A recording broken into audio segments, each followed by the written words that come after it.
Monsieur Jean-Claude Kazadi, bienvenue dans cet entretien sur Kyondo Radio-Télévision. Nous parlons de cette marche de chauffeurs de transport en commun. Ils ont manifesté hier contre la tracasserie dont ils sont victimes de la part des services de sécurité. Alors, à votre niveau, comment comprendre ou comment expliquer ces comportements de chauffeurs, vu que ce n'est pas pour la première fois qu'ils ont manifesté? Je pense que ici, c'est un problème de responsabilité qui est partagé.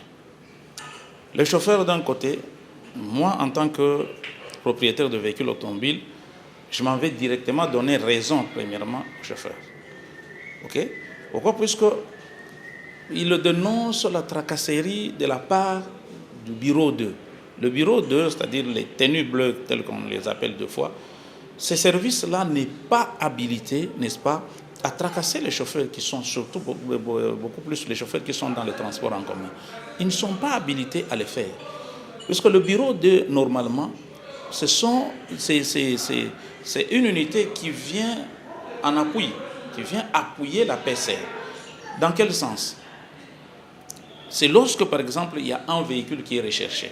La PCR fait appel au bureau 2, puisque c'est un service de renseignement.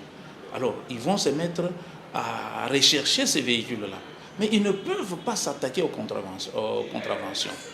Bon, d'un côté, il y a aussi une part de responsabilité du côté des chauffeurs. Pourquoi? Puisque nous oublions que ces bureaux 2-là, au départ, ce sont des policiers. Et quelle est la mission de chaque policier? C'est le maintien d'ordre. Alors, lorsqu'un chauffeur va en dehors, n'est-ce pas, des règlements, lui en tant que policier, là c'est en tant que policier, n'est-ce pas, il va chercher à remettre un peu de l'ordre sur la voie publique. C'est dans ce sens-là qu'ils interviennent, mais ils débordent et ils vont faire la tracasserie. Alors, est-ce que ces chauffeurs sont entendus? Déjà, je venais de le dire tout à l'heure, ce n'est pas la première fois qu'ils manifestent. Et à qui ils devrions vraiment aller déposer leur plainte? À la mairie ou aux associations qui les gèrent? Écoute, nous sommes dans la ville de Lubumbashi. En principe, ils devaient s'adresser à la mairie. Mais ce n'est pas de cette façon-là qu'ils ont fait hier. Parce que nous avons des associations. Nous avons des associations qui constituent une sorte de syndicat des chauffeurs. Nous avons aussi l'association des propriétaires de véhicules affectés dans les transports en commun. C'est nous qui sommes les patrons, c'est nous qui sommes propriétaires de ces véhicules. Alors, lorsque mon employé est lésé, n'est-ce pas, ou lorsqu'il a des revendications, premièrement, il doit les amener chez moi, le propriétaire du véhicule. Parce que ces véhicules ne lui appartiennent pas, ces véhicules m'appartiennent. Alors, s'il amène cela, n'est-ce pas, au propriétaire, à l'association des propriétaires, ainsi qu'à leur association des chauffeurs, c'est ça même le rôle, n'est-ce pas, de la SECO et de MIC. Ces gens devaient maintenant, n'est-ce pas, créer une sorte de délégation pour voir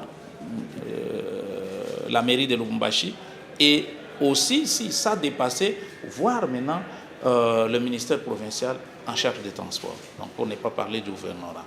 Donc, la façon dont ils se sont mobilisés pour aller directement au gouvernorat, bon, c'est pas ça, ils ne devaient pas quand même sauter la mairie. Parce que la mairie est là, c'est Madame le maire qui est le premier citoyen de la ville de Lubumbashi. Il fallait d'abord voir, puisque tous ces services-là, bureau 2, c'est pas PCR, tout ça, dépendent de Madame le maire.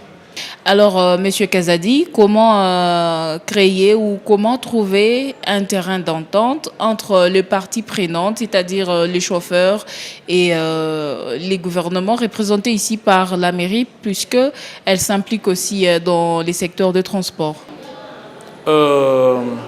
Premièrement, vous allez m'excuser, madame, je voudrais que nous puissions rentrer à la case de départ. Vous voyez tous ces désordres ici, c'est un problème d'ignorance. Ok?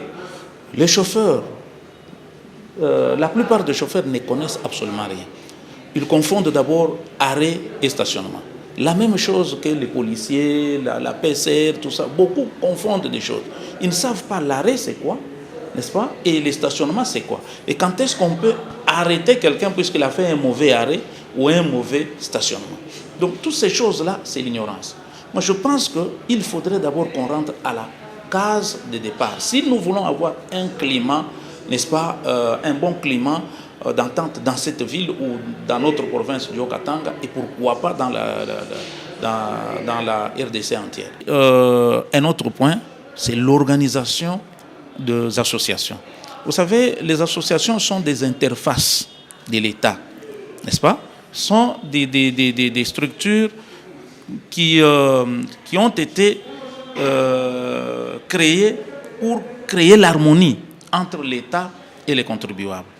Alors, il faudrait que l'association des propriétaires des véhicules, n'est-ce pas, travaille en symbiose avec les associations des chauffeurs, donc ASECO et MIC. Donc, si ces associations travaillent ensemble, harmonisent leurs points de vue, n'est-ce pas, et travaillent, n'est-ce pas, comme interface de l'État, donc pour aider l'État, je pense que les choses ne vont pas se passer de cette façon. Merci beaucoup, M. Jean-Claude Kazadi, d'avoir répondu à toutes nos questions. C'est moi qui vous remercie.